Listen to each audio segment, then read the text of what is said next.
ये वो मस्जिद है जहाँ पर पीर के रोज़ ज़ोहर की नमाज के वक्त एक ज़ोरदार धमाका हुआ था। उस धमाके से इसकी तकरीबन एक हिस्सा बिल्कुल ही उड़ गया है, जो कि उसकी छत बिल्कुल मुनहदिम होकर गिर गई है। यहाँ पर जहाँ पे अब इस वक्त मैं मौजूद हूँ, ये यहाँ पर अगली सफ़े हैं जहाँ पर मुक़्तदी बैठते हैं, और इस जगह पे कहा जा रहा है कि मेहराब इस जगह पे थी जहाँ पर इमाम साहब नमाज पढ़ाते हैं। इसके साथ साथ यहाँ पर यह भी कहा गया है कि जो पुलिस हुकाम से हमारी बात हुई है कि जो खुदकुश हमलावर था वो इस शुरू की सफ़ों में ही कहीं बैठा हुआ था और उसने यहाँ पर अपने आप को धमाके से उड़ाया है। उस वक्त तकरीबन दोपहर के 1:15 के लगभग का टाइम था जिस वक्त ये धमाका हुआ था, और ये टाइम ऐसा था कि उस वक्त यहाँ पर बहुत रश होता है और ये कहा जाता है कि यहाँ पर 400 से 450 के लगभग लोग नमाज यहाँ पे अदा कर रहे होते हैं। इकामत शुरू हो गई थी, बस यहाँ पर आ गए तो इकामत आधी हो चुके थे। मुझे अच्छी तरह आवाज़ आ रही थी इकामत की,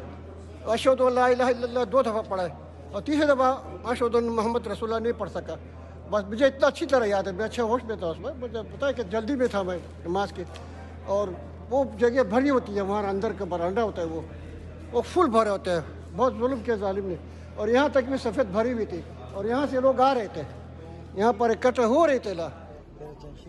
इस मस्जिद की इमारत का अगर जिक्र करें तो जो ये पोर्शन है जिसकी छत बिल्कुल मुकम्मल तौर पे गिर गई है, ये बिल्कुल यहाँ पे सारा ये मलबा उसका गिरा पड़ा है। ये कहा जाए कि ये पुराना हिस्सा था, पुराना मस्जिद का ये पुराना हिस्सा था, उसके ये बड़े बड़े बीम थे और इसका जो एक लंटर था वो एक लंबा लंटर था जो गिरा है और उसी से ही ज़्यादातर नुकसान हुआ है। जो पुलिस एहलकारों ने बताया है कि जो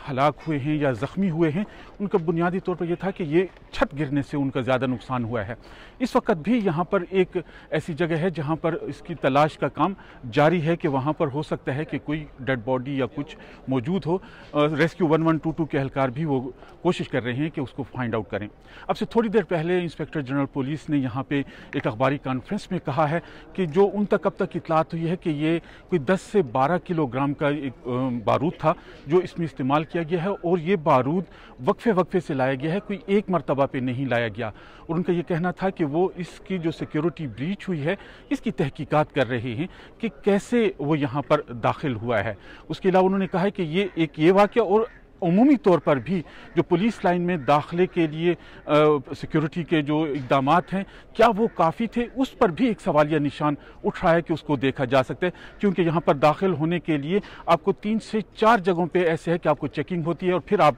पुलिस लाइन के अंदर दाखिल हो सकते हैं।